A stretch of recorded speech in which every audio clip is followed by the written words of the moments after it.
ನಮಸ್ಕಾರ ಕರ್ನಾಟಕ. ನಾವು ಇವತ್ತು ಬೆಳಗ್ಗೆ ಹಂಪಿ ತೋರಿಸೋಣ ನಿಮಗೆಲ್ಲರಿಗೂ ಅಂತ ಹೇಳ್ಬಿಟ್ಟು ಹಂಪಿಗೇನೋ ಹೊರಟ್ವಿ. ಹೋದ ನಂತರ ಹಂಪಿ ಗೋಪುರ, ವಿರೂಪಾಕ್ಷೇಶ್ವರನ ದರ್ಶನ ಎಲ್ಲನೂ ಚೆನ್ನಾಗಾಯಿತು. ಪಕ್ಕದಲ್ಲೇ ಇರ್ತಕ್ಕಂಥ ರಾಮ ಲಕ್ಷ್ಮಣ ಟೆಂಪಲ್ಗೆ ಹೋಗೋಣ ಅಂತ ಹೊರಟ್ವಿ. ಹೋಗ್ತಾ ಹೋದರೆ ತುಂಗಾಭದ್ರಾ ನದಿ ತುಂಬಿ ಹರಿತಿರೋದ್ರಿಂದ ಹೋಗುವ ದಾರಿ ಎಲ್ಲ ಬಂದಾಗಿತ್ತು. ಹಾಗೆ ನಮ್ಮ ಗೆಳೆಯನ ಒಂದು ಸಲಹೆ ಮೇರೆಗೆ ಪಕ್ಕದಲ್ಲೇ ಇರ್ತಕ್ಕಂಥ ಒಂದು ಗುಹೆಯ ಮೂಲಕ ರಾಮ ಲಕ್ಷ್ಮಣ ಟೆಂಪಲ್ಗೆ ಹೋಗ್ಬೋದು ಅಂತ ತಿಳಿಸಿದರು. ಅದೇ ರೀತಿ ಹೋಗೋಣ ಅಂತ ಹೇಳ್ಬಿಟ್ಟು ಹೊರಟ್ರೆ ಬಲು ಚಿಕ್ಕದಾದಂಥ ದಾರಿಗಳು, ಅದರೊಳಗೆ ನುಸುಳ್ತಾ ಏನೋ ಹೋದ್ವಿ. ನಮ್ಮ ಗೆಳೆಯ ಎಲ್ಲ ಕರ್ಕೊಂಡು ಹೋದರು. ಹೋಗ್ತಾ ನೋಡಿದರೆ ಬಹಳ ಕಷ್ಟವಾದ ದಾರಿ, ಕಡಿತವಾದ ದಾರಿ. ಹಾಗೆ ಹೇಗೋ ಕಷ್ಟ ಬಿದ್ದು ಹೋಗ್ತಾ ಹೋದರೆ ನಾವೆಲ್ಲರೂ ಚೆನ್ನಾಗಿ ಹೋಗ್ತಾಯಿದ್ವಿ. ಮುಂದೆ ಹೋಗ್ತಾ ನೋಡಿದ್ರೆ ಬಹಳ ಕಷ್ಟಕರವಾದ ದಾರಿ. ನಮ್ಮ ಗೆಳೆಯ ಹೇಗೋ ಹತ್ಕೊಂಡು ಇಳಿದು ಹೆಂಗೋ ಹೋಗ್ತಾ ಇದ್ದ. ಬಟ್ ನಮಗೆ ಫಸ್ಟ್ ಟೈಮ್ ಅಲ್ಲ, ಭಾಳ ಕಷ್ಟ ಅನ್ನಿಸ್ತಿತ್ತು. ಹೋಗ್ತಾ ಮುಂದೆ ನೋಡಿದರೆ ತುಂಬಿ ಹರಿತಿರುವ ನದಿ, ಪಕ್ಕದಲ್ಲೇ ಇರ್ತಕ್ಕಂಥ ರಾಮ ಲಕ್ಷ್ಮಣ ಗುಡಿ, ಮೇಲೆ ಆಂಜನೇಯನ ಆಶೀರ್ವಾದ, ಪಕ್ಕದಲ್ಲಿ ನೋಡಿದರೆ ತುಂಬಿ ಹರಿತಾ ಇರುವ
ಇವೆಲ್ಲವನ್ನು ಕಣ್ಣು ತುಂಬಿಸ್ಕೊಳ್ಬೇಕಂತ ಹೇಗೋ ಕಷ್ಟ ಬಿದ್ದು ಮೇಲೆ ಬಿದ್ದು ಹೆಂಗೋ ಹೋಗಿದ್ವಿ. ನಿಮಗೆಲ್ಲ ತೋರಿಸೋಣ ಅಂತ ಹೇಳ್ಬಿಟ್ಟು ಒಳಗಡೆ ಹೋಗಿ ನೋಡಿದರೆ ಕಣ್ಣು ತುಂಬಿ ಹರಿತಾ ಇರುವ ನದಿನೂ ಮನಸ್ತೃಪ್ತಿಯಾಗಿ ನೋಡಿದ್ವಿ.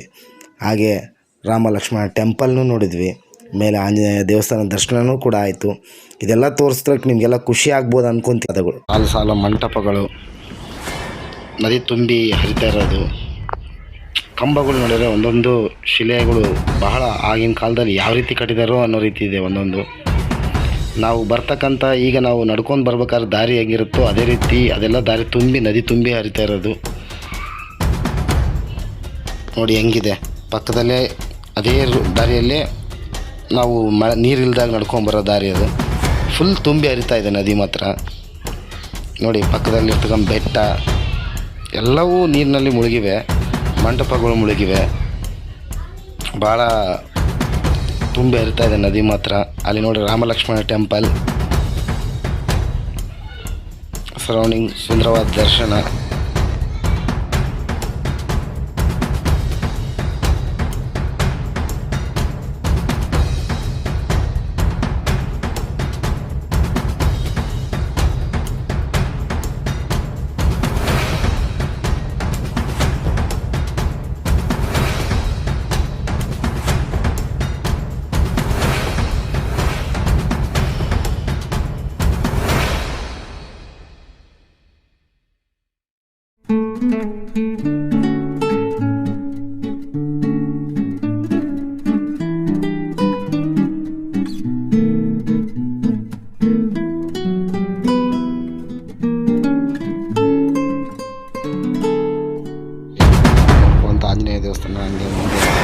ಲಕ್ಷ್ಮಣನ ದೇವಸ್ಥಾನ ಒಳಗಡೆ ದರ್ಶನ ಎಲ್ಲ ಚೆನ್ನಾಗಿತ್ತು.